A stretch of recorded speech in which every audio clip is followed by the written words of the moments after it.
What is on top of the deck? What is on top of the deck? Oh, it's Lightning Helix! Oh my god! Oh my god! Welcome to Hunt the Week. Hello everyone and welcome into the show. Welcome on in all you planeswalkers out there, you enchantment creatures, you artifact creatures. Whatever you are, I welcome you. I hope you enjoy it. I am your host with the most, your Don John DeMarco, your Goku or go home. That's right, one time I was rookie of a league, we are talking Strixhaven. One time I won a league, we are talking Chaos 2. And one time I held a very special death match with Cody Race, and that is coming up. Cody Race is the best player on the server. This Monday at 8:30 p.m. Sorry, spoiler for people that don't want to know what matches are happening on Monday. But I have a very, very special death match with Cody Race. But we'll talk about that a little more in the show once we get to the next segment. This is Hunt the Week. It is a Magic the Gathering podcast about the Sealed Arena Gauntlet League that we all love and play in. And this is March of the Machines, Week 4. How's it going? How you doing? Are you alive? Are you barely clinging in there? Or do you have some crazy bomb record and you are sitting in top 8? Oh, man. Well, what a league this has been. Such a fun league. So many cool packs and cool cards opening up that you get to see and play against. The deck building. Oh, I'm really loving March of Machines. Just not only the draft format, but the league. This has been a great league, and this is a good one. This is a very, very good one. But we can't just talk about it all up top. We have to talk about more in the next segment, so let's let the battle begin.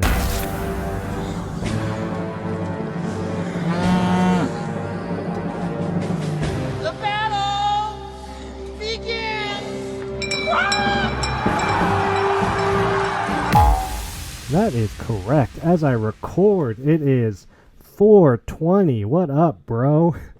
On Thursday, and this is your top 8. Daniel G. Frisky Hobbit, 16-3.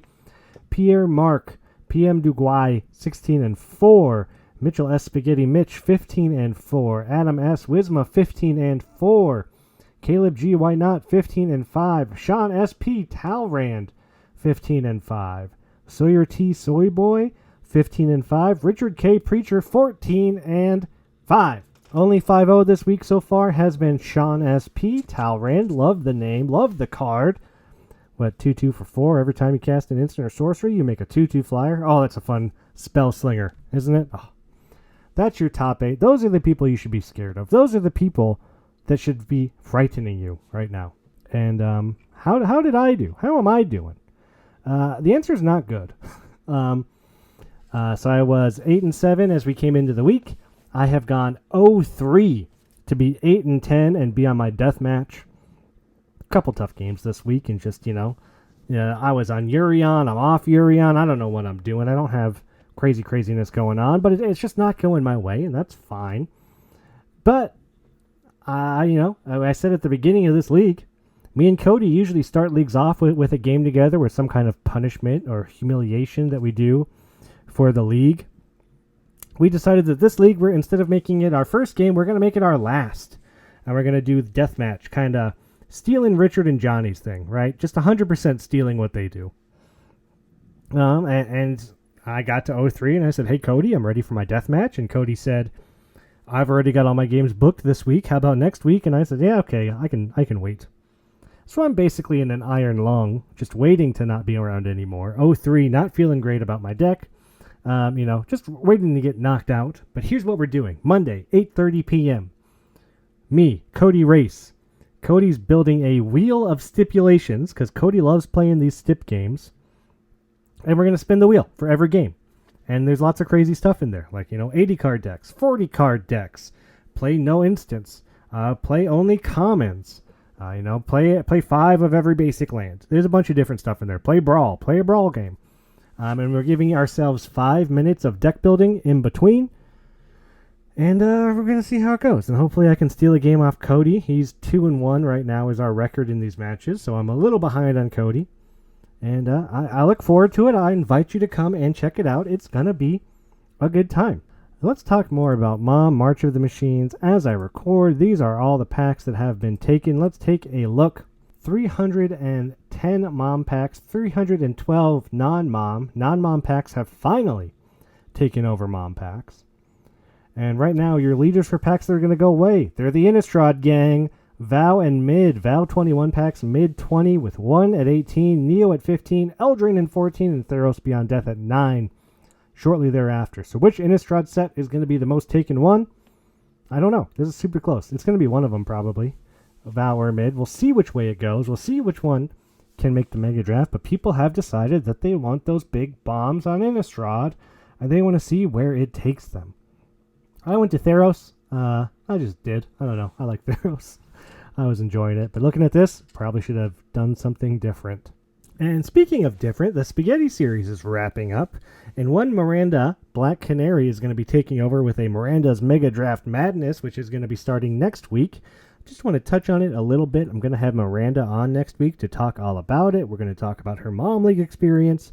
We are going to talk about this new Mega Draft series that she's doing. We're going to get the scoop. So if you don't know what's going on, tune in next week. We're going to try and help you figure it out, and hopefully we can all play some of these fun Mega Drafts that she's got lined up for us. But back to this week, back to us, back to me, back to you, and back to a special certain someone that this person came on the show this week. They were a joy beyond a joy. Haven't had a ton of interaction with this person in the league, but I kind of threw out an open call for, hey, who wants to come on the podcast this week? I was having a real tough time getting a guest this week. This person came in and said, I want to do it, John, and after some scheduling, we made it happen. So please join me as I call for backup.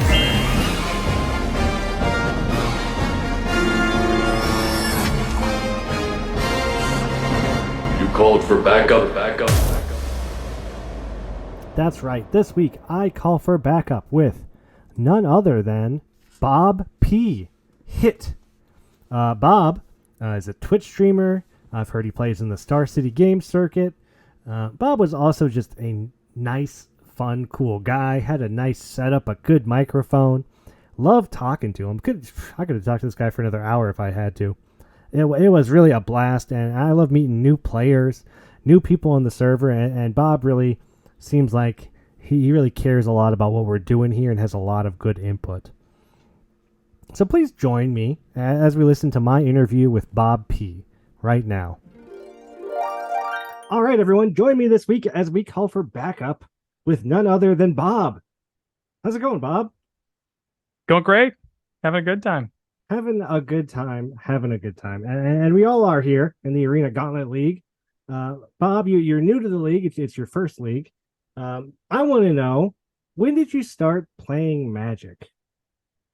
I got my very first box of cards. My dad bought them online when I was about 10 or so. I got them for Christmas, and they were all a bunch of like Scourge and Invasion cards with elves and goblins and the standards. And then we also got there was a 7th edition like starter set that gave you a big play mat, and I can remember Giant Octopus being a 4-mana 3/3 at the time, and a big fancy foil card was a 7th edition Thorn Elemental. And so like my brother and I would play at the kitchen table and of course like get messed up about the rules. I can remember specifically we had a Lonely Sandbar, which was a cycling land. Oh yeah. But we didn't understand what cycling was, so we thought you would play it and you would tap it and you would go search out an island and put that into play, which would be a very powerful card if that's exactly what it did, but it doesn't do that. So, I talked to a bunch of people on this show that thought that like Llanowar Elves did that, because it's like you tap it, you get a forest. You know, you go get a forest. Exactly. Go get a forest. It's like no. That's like, exactly what I thought it did. I've met so many people that did that. And so then when we had a card shop in town that I could ride my bike to, and of course you get a little bit of birthday money or whatever, a couple lawns, and I went and got a booster deck from Mirrodin, the original Mirrodin with affinity for artifacts and the big 10 mana affinity for artifacts. Broodlord, I think was his name. Cool. And it was a 10 mana star equal the number of artifacts you had in play. It was a flyer, and we just didn't have any other cards that could really deal with that, with the exception of just having my brother gain a bunch of life with elves because he had his Well-Wisher tap to gain elves. Sure. Life equal elves sort of thing. So That was a lot of my early days of Magic, and I sort of fell off of it in high school and picked up D&D a little bit more. But then once I went to college, I had a local game store in college where, in Return to Ravnica, I remember going there on my birthday and playing in my very first F&M with an absolutely terrible Golgari deck that I happened to have opened 2 Thragtusks in my first six nice. packs. And so I ended up going 3-1 in this first F&M off the back of these 2 Thragtusks, and I was playing Gerard, Golgari Lichlord, right? The 4 mana, just garbage card that was not very playable at all. And I'm playing against some of these people who were playing on like some of these competitive circuits, and it was just the idea that I was, I think there was like a 3/3 haster with Scavenge to put counters on my beasts. It was just garbage. They had no idea what was coming. I had no idea it was coming. I went 3-1, and at that point I was hooked. So got my into competitive Magic, and what I would probably deem as the best time ever for competitive Magic, when Miracles and Bonfire and Olivia and Jund and Thragtusk, and we had Resto Angel and Snapcaster Mage all in standard. Liliana of the Veil was in standard, and that sort of moving in all the way up to like Khans and Theros for like a solid 4 or 5 years standard was really, really good. And so that's where I got a lot of my competitive start. When did you get into limited? Were you always, or are you a limited guy, or is limited just something you used to happen to play? So here's the deal. I've always been a constructed player. I'm a standard player at most. I've dabbled in limited. I also did a little bit of a run in Legacy for a little while. It was about 2 years where I played a lot of Legacy. That was when Delver was big and Treasure Cruise was legal. Cruise. Oh, when it broke every format. It was so cool. Yeah, I played in GP New Jersey. I have the playmat right here where I busted out my Treasure Cruises in a Miracles deck trying to play Helm of Obedience and Rest in Peace. And it was definitely a brew, and I think I promptly went like 4-4 and missed day 2 or something, like, just standard stuff. But I stopped playing Magic altogether for about 6 months starting in SNC, and so I completely skipped over Bro and DMU, and I feel like one more. I came back for 1. I played half of 1 as I got the itch to come more back. than you need. Yeah, so I hear. And I didn't mind it. I thought it was interesting enough for a couple of months, but I'm sure like, starting from the beginning and playing through the whole format, it got old really quick.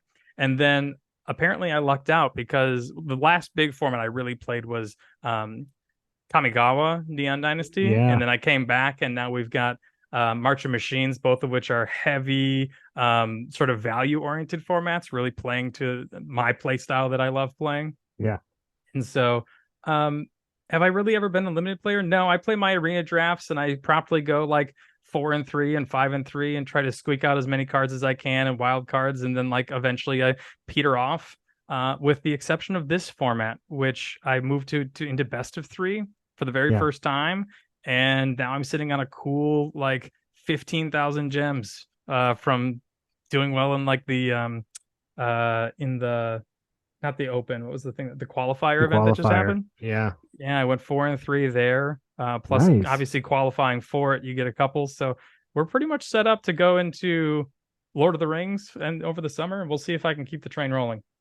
Mr. Infinite over here. No big deal. A guy can hope, right? A guy can hope. It's the dream, right? You just play Magic forever for free. You open cards. You keep having fun. Oh, so cool. Well, here's the secret. You want to know the secret of this draft? Please, you play best of 3, and you force Sultai every time, and you just get like 3 pieces of fixing, a Blighted Burgeoning, 2 Portent Trackers. You cast 3 bombs, some removal spells. It's easy. It's really that simple. You're talking my language. Portent Tracker and Blighted Burgeoning, like the I'm not kidding. 2 to 3 drop combo. I'm not kidding. You got turn 3 Sheoldred, original Elishnorn. I mean, whatever you want to do on turn 3, you got it there, and nobody's killing your Portent Tracker. Yeah, they don't care. They don't care. Mm-hmm.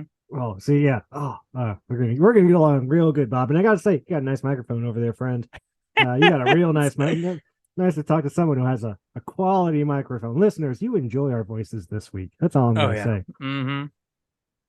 Well, let's talk Mom League. So you're playing in Mom League. I want to know all about it. So you're new to the server. I want to know everything. How you found it, how it's going, how's your deck, what packs are you opening, what's easy for you, what are you having problems with. Who do you like? Give me the scoop, Bob. Oh, you want me to tell you all about my favorite people on the server? I've actually been avoiding those questions on the podcast for a reason. We don't need to play the popularity game. I get it. I will give a quick shout out to somebody who's been particularly friendly and somebody who I've really enjoyed getting along with quite a bit. Wow, gosh, it's really hard to not like name off 10 people, but you can name off 10 people. It's fine. Like Chris York has been a really, really good resource. I've played him a couple practice matches. I actually happened to get him twice in regular matches, Nice. and I drove the nail in the coffin. You were this last week. oh yeah, you put him under, huh? Kicked him out of the league this week, which was and he was a great sport about it. I really appreciate everything that he's done. But then, of course, also hanging out in some of the voice channels with Raphael and Damien and Jordan and Evan, like because a couple of guys who are just kind of always around, and they've got a couple of good opinions and really sort of help elevate my limited game, which has been really, really nice to just kind of have somewhere to go at 10 or 11 o'clock. You're not doing anything and just fire up a draft and get some opinions on things. Yeah, and there's lots of strong players in here that are really gonna help your game. Oh yeah, right. Like these guys. Oh my gosh, the things that about my do. pool, right? So I opened up this killer pool, a little bit of beginner's luck, where I had might be the best card people want to open, Ragavan, right? The big 1 mana monkey. Yeah, right. Look at me. And then on top of that, I also had a wonderful the ability to open Lutri as a perfect companion in the same pool. Pair that with 9 other rares. I was so lucky that I had to keep one of my rares to the side because it was duplicated. The big that other Ragavan, right? Can't play that second Ragavan. I got 2 Invasion of Arcavios, which is the 5 mana tutor. Sure. Usually not played, but once it flips over, then you get to fork all of your spells, which is very powerful. I am playing one. I've continued to play one, and I will probably go to the grave in my league playing one in this deck because I like it. We're on Grixis spells pretty much the entire time. See, that's fun. That's a good place to be. I looked at my packs right away, and I was a little scared because I wanted to keep Lutri. I've got lots of really powerful spells, and I didn't want to stick with Mom packs right away. I wanted to grab my 5 Mom packs, but I didn't want to go right away. So after my first week of going 4-1, my 1 loss, I went to Strixhaven because I wanted powerful spells. I also wanted a Scryland, if I could get a Scryland. Oh, I like it. And then I also wanted, obviously they had the Mystical Archives, which were very powerful spells. So if I even get like a Dark Ritual or a Channel or something super busted, like a Lightning Bolt or something like that, obviously we play all those. I didn't get anything like that. I think I got Whirlwind Denial, standard playable card.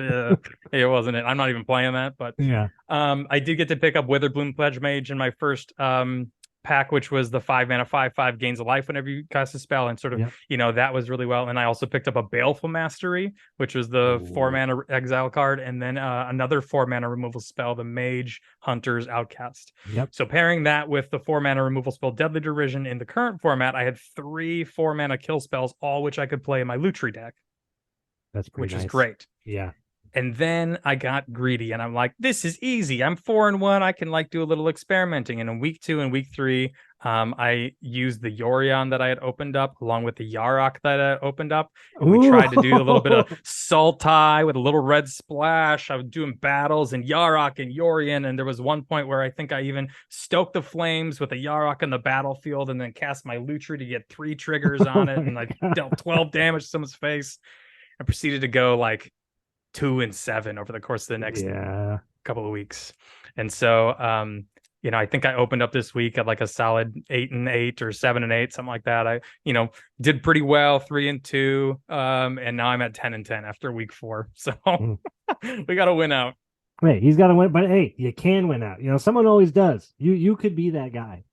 Yeah, and, maybe, right?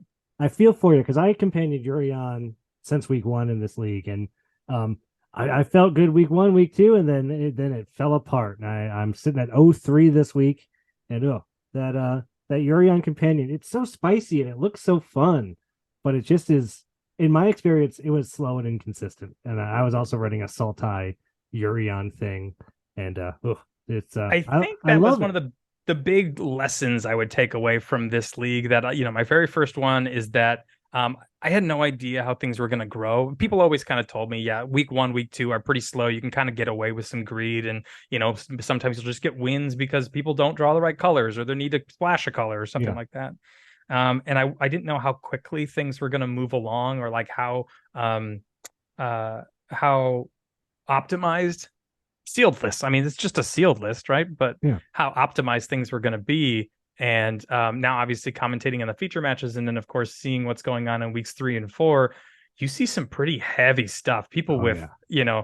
I can remember the worst I've gotten beat so far was he had two of the, you know, 3 mana triple green enchantment, the world tree ones that Oh, like draw yeah. cards. He had two of those. He had two Lurrus main deck, three of the Scornblade Berserker 1-drop that sacks to draw cards. I must have killed Lurrus about 16 times in this game, and they kept coming back with Unsealed Necropolis, and he's continuing to draw cards the whole time, or these O1s are turning into 3/3s in front of me, and I'm like, I can't keep up with this.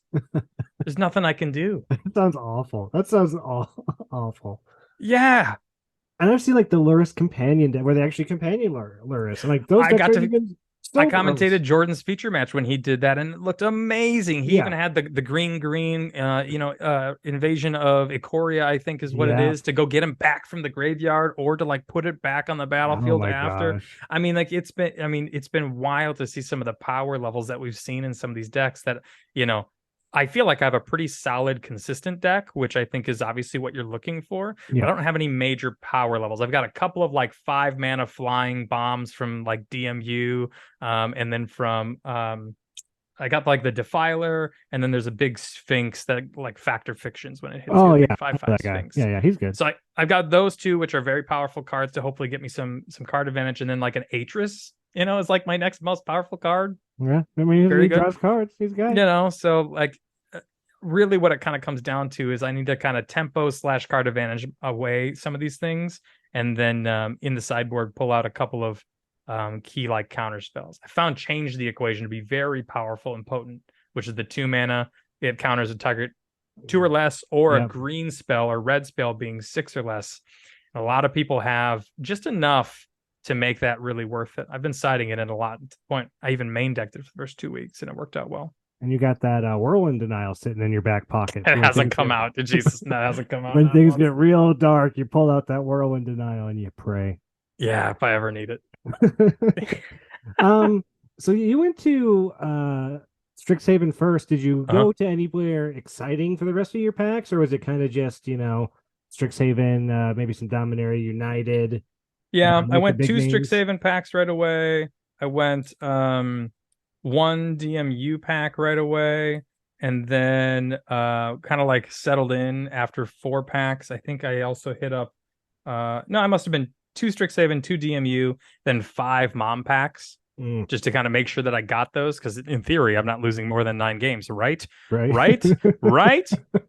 No, of course, obviously that hasn't happened, but so I picked up all my mom packs because I do think that those are where like most of the power level does live. Plus you've got multiple Praetors that you can, the OG ones, the flip ones, you've got all these different like major bombs that you can hit. And then my last pack I think I picked up was SNC. No, I went to Amonkhet. For I'm in Grixis colors. Maybe you can spike a Bolas or something like that, and just to see what happens. And I picked up something dumb, some white. Oh, it was the Angel of Sanctions, the white O-ring angel, which is probably fine, but I ain't playing it. There's no way. It's good if you're in white, but that's the thing. You can't. You always want to go somewhere like, I'm going to go to Amonkhet. I'm going to open Approach of the Second Sun, and we're going to do it. And it's like, you never get to open the fun cards you want to open when you go off book like that. Yeah, looking back now, maybe I should have tried to go for War of the Spark in my week 1 loss to see if I could pick up the Dragon God himself. Ooh, the Dragon God. I mean, you got a good chance of opening up some kind of Planeswalker in those colors. There's get yourself a Narset. Ooh, that'd be spicy. Yeah. But alas, I didn't lose in week 1 all that much, and when I did, I was more focused on the spells. Just kind of harkening back last moment on that Strixhaven pack, I opened up a Serpentine Curve, which is the 4 mana, make a XX equal number of spells in your graveyard, and that really sort of helps solidify the idea that like I'm a spells deck, and it's worked out really well. That card's probably, I think I've doubled it in almost all of my games that I've casted. Oh yeah, and getting 2 8/8s or even 2 4/4s for 4 mana feels very Glistening Dawn like. It's been very powerful. Only you don't have to pay the 4 mana to flip them up, Yeah, but I have to have Lutri, so I even get the 3/2 body on it, but I kind of have to make sure that I'm not trading off the Otter early. That's been happening a lot where people are beaten down with like their I've traded off with a flipped Kenra Spell Spear more than once, and I'll take that trade most days because it just keeps me to my late game.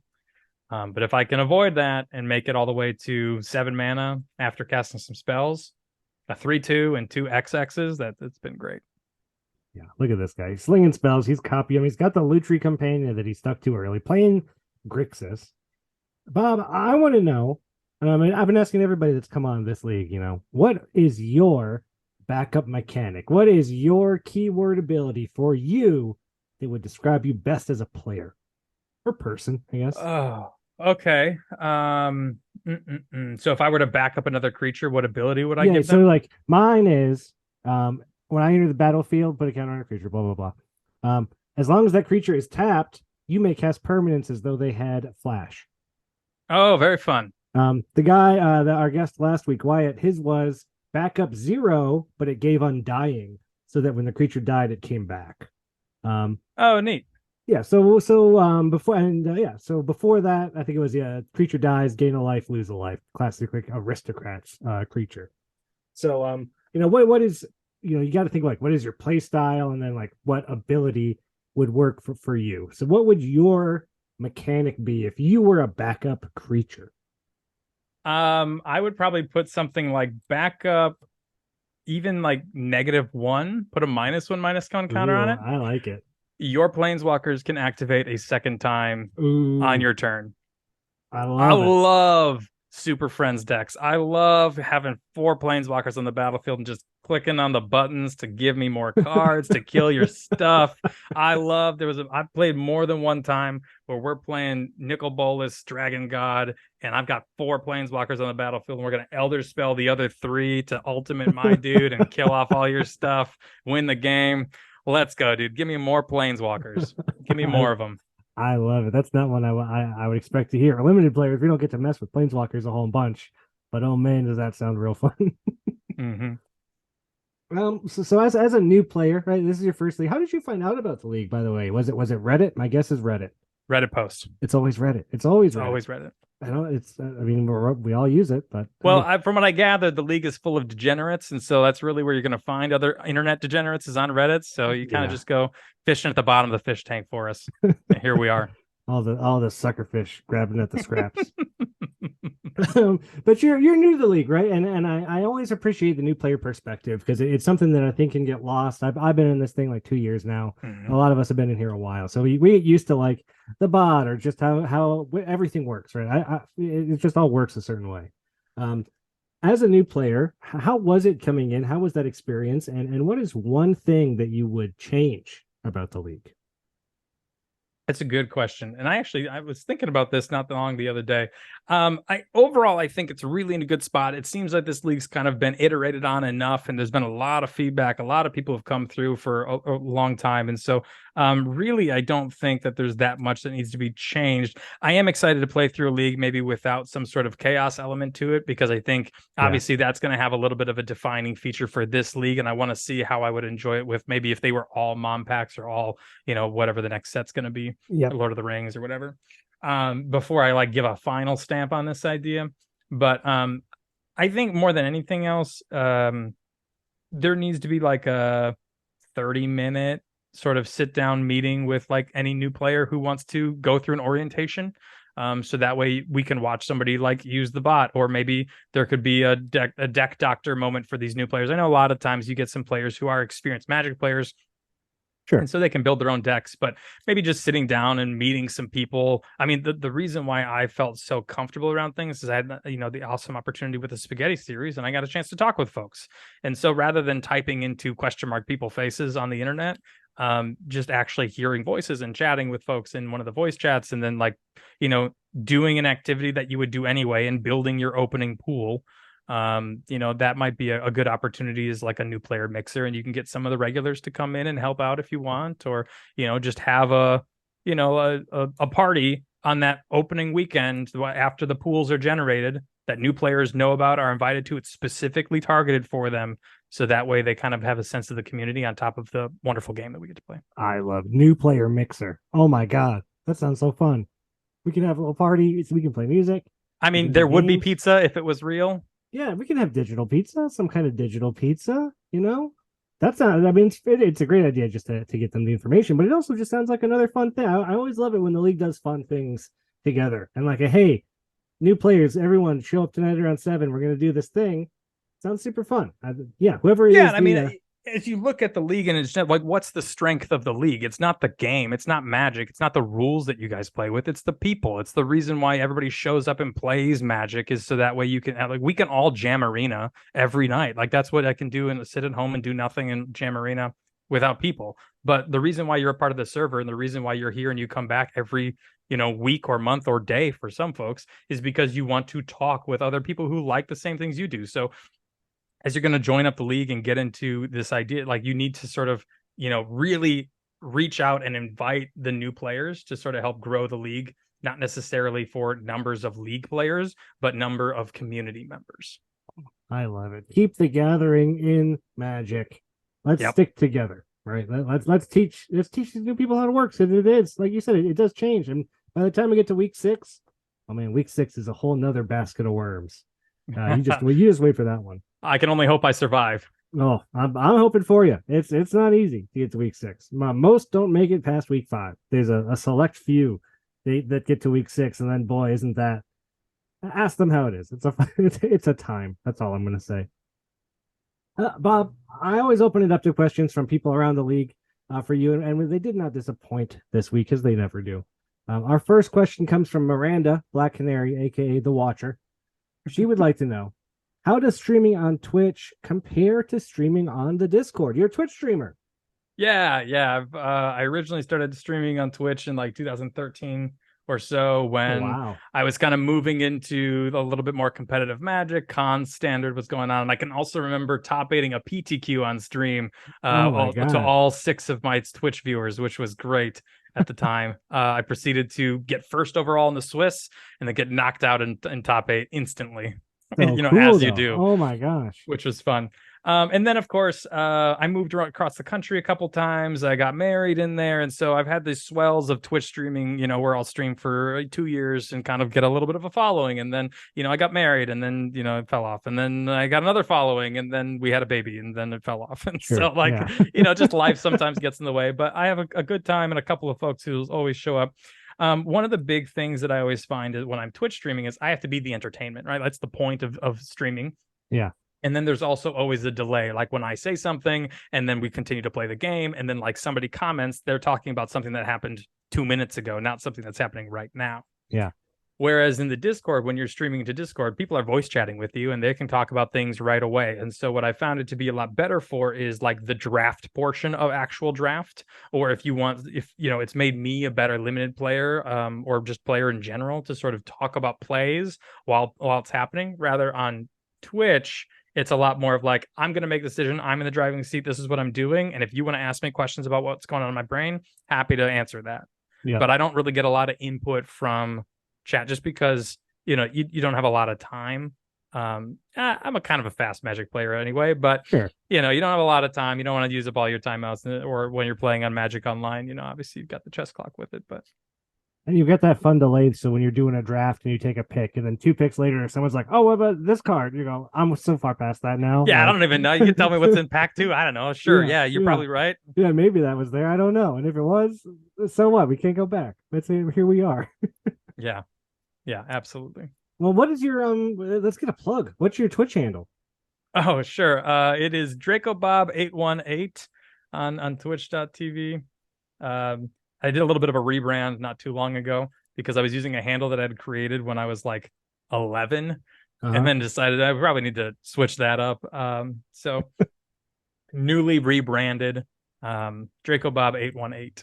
DracoBob818. Check him out. Follow him on Twitch. Watch him stream. You mostly stream Magic? Is it like all Magic all the time? Well, yeah, most of the time it ends up being Magic. When Diablo 4 comes out, we'll probably play a little bit of that. I've been doing a little bit of hardcore WoW recently as well, which has been fun.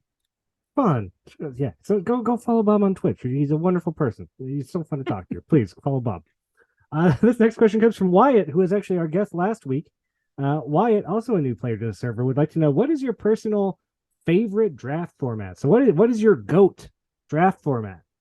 This is going to be very controversial, and it's going to be a little bit of a hot take. I know it's not the best, but it is my favorite. Oh my gosh. AFR. I thought you were going to say Phyrexia all will be one for a second. No, the I was set. about to have a heart attack. I was like, The oh my God, D&D he's going to set. say one. The D&D I started set. playing D&D when I was about 6 years old. My dad, my uncle, and my brother. I've been a professional dungeon master Oh, so cool. in the past, and I have absolutely sort of completely enthralled myself in the Forgotten Realms and Faerun and all that kind of stuff. And so to see my two favorite passions of Magic and D&D sort of form together, all of the flavor that kind of came with it, plus the fun. I loved the dungeon delving mechanic. I just thought it was really great in both limited and even. I tried so hard to make a constructed deck work out of it, and it was not good, but it was okay. I loved it. I absolutely loved the set, everything about it. Yeah, the flavor in that set where you had the cards would be like forge into a river, and it's like you choose one of these two things. It's like, oh, this is so cool. Like the stories on those cards, they were very well done, and it is a really cool set AFR. Did you play the other one, the commander set that was like Dungeons and Dragons themed? Oh, no, I saw many of the cards, and obviously, it plays on two levels. I get pretty much every single reference that they're talking about, right? Yeah. If you're just a Magic player and you see some big beholder named Xanathar, you're like, oh, this is cool. It's just a random dude. But like, I know where he lives, and as being a dungeon master, I know about his hideout and all of his little minions, and like, I know, they tell you things, in the modules about him and his personality and stuff. And so like, just to see that flavor continuing to ooze in both the art, the card, the names, everything kind of, it really is cool and fun. But I haven't played paper Magic in 5 years now. Oh, that's fair. Yeah. Been a long time. Yeah. The arena makes it so easy. It really does. Yeah. This last question is from Caleb G. Caleb, why not? He would want to know what stuck out as your first impression of the server. Another new player question. This is a good question, and I think that maybe I'm wrong. I think I got a little bit of a specialized sort of experience in the idea that I'm a pretty outgoing guy. I've always sort of been somebody I can make friends with a brick wall when it comes to some of that stuff. So, being able to sort of chat with my opponents and stream a little bit and kind of just get involved with the server, you really kind of get out what you put into it. And so I've gotten out a lot in 1 month. I mean, I've been here for literally about a month. And so I've gotten a lot out of it, which has been great. But I think what really sort of, what I really liked, I touched on a little bit earlier, is the fact that this isn't just a place to play Magic. It's very much a community where there's opportunities. I've been on a podcast. I've casted 2 games. I've been in a little bit of a draft league. I caught the tail end of the Spaghetti series. I've now also been in the main league as well. It's just been so many opportunities to make friends and hang out and continue the gathering part of Magic the Gathering, all while continuing to play an awesome game that we love. Yeah, I always tell people you get out what you put in, right?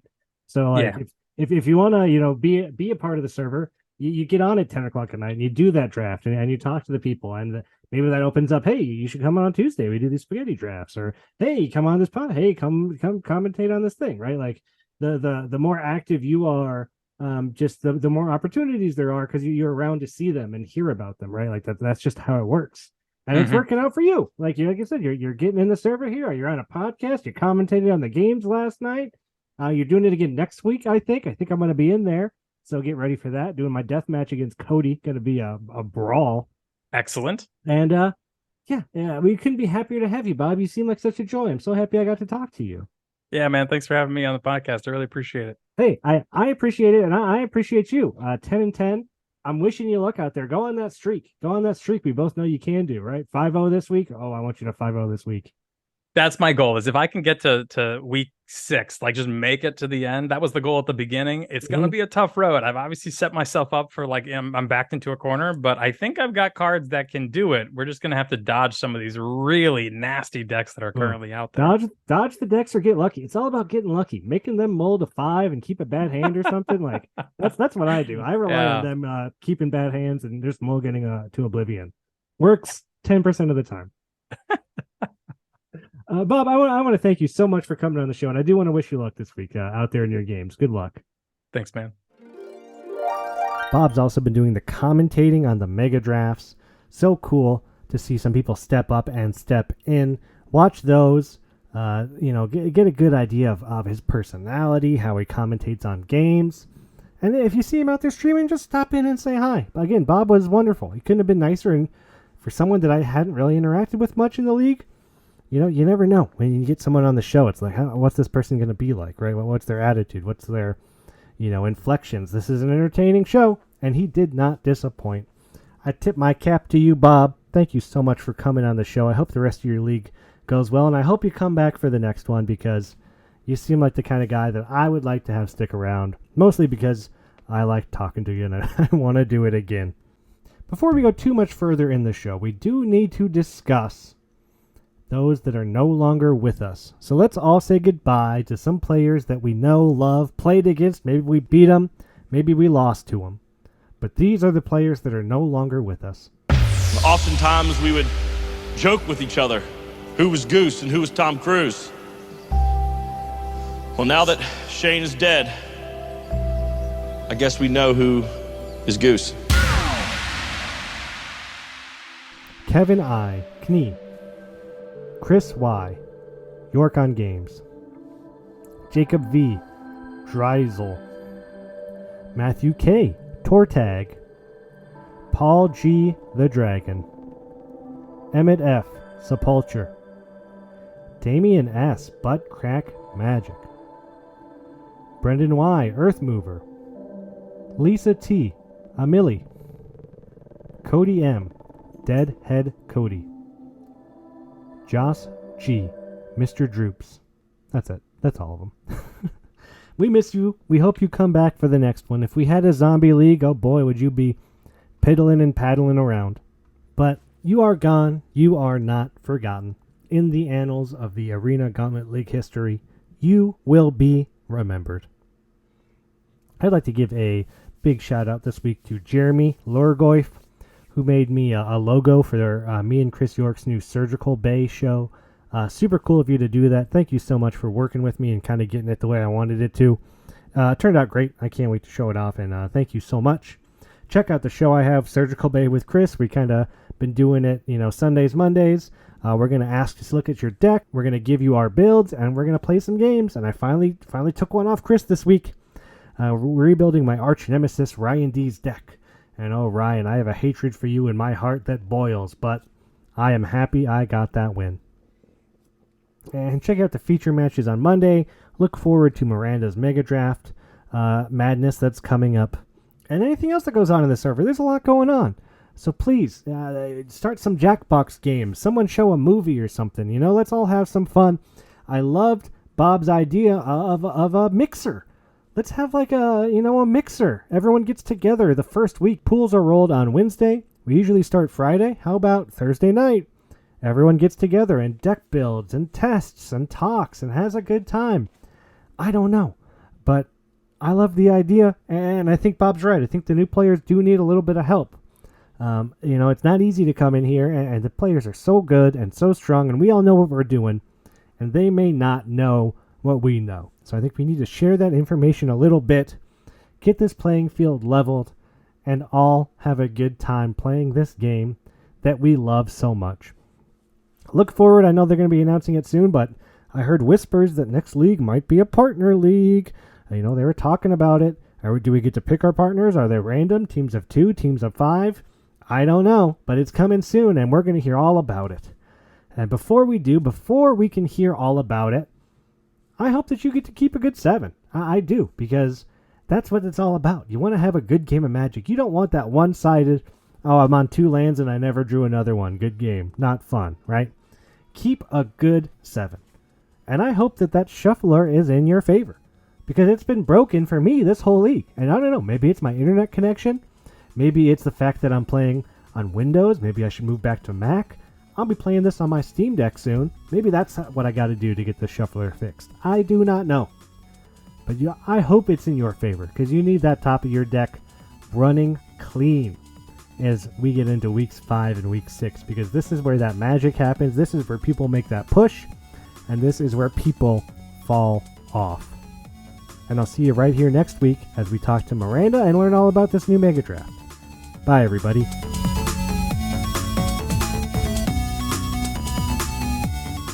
I was a little nervous right away, of course, as a new person in a group of 100 people or so, Yeah, right? right. Like you never really know exactly what you're gonna get.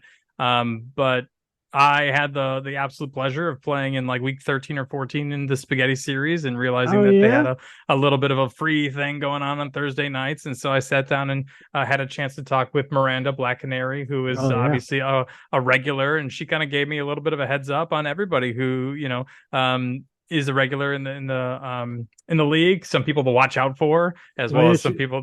Yeah, She does all the scouting. That's a good person to get the info from. yeah, she happened to be my like round 2 or 3 opponent, and everything kind of worked out. And then, of course, that's just sort of gave me a little bit of extra comfort to start chatting in the new player, lobbies and that kind of stuff. And then eventually start chatting, with some of your opponents as you're playing through your first rounds and that kind of thing. And it was just easy. Like the group is an awesome group. I love this community already. It's so welcoming and warm, and people have been very helpful at the same time. They want to hear what I have to say, which I think is really interesting and fun.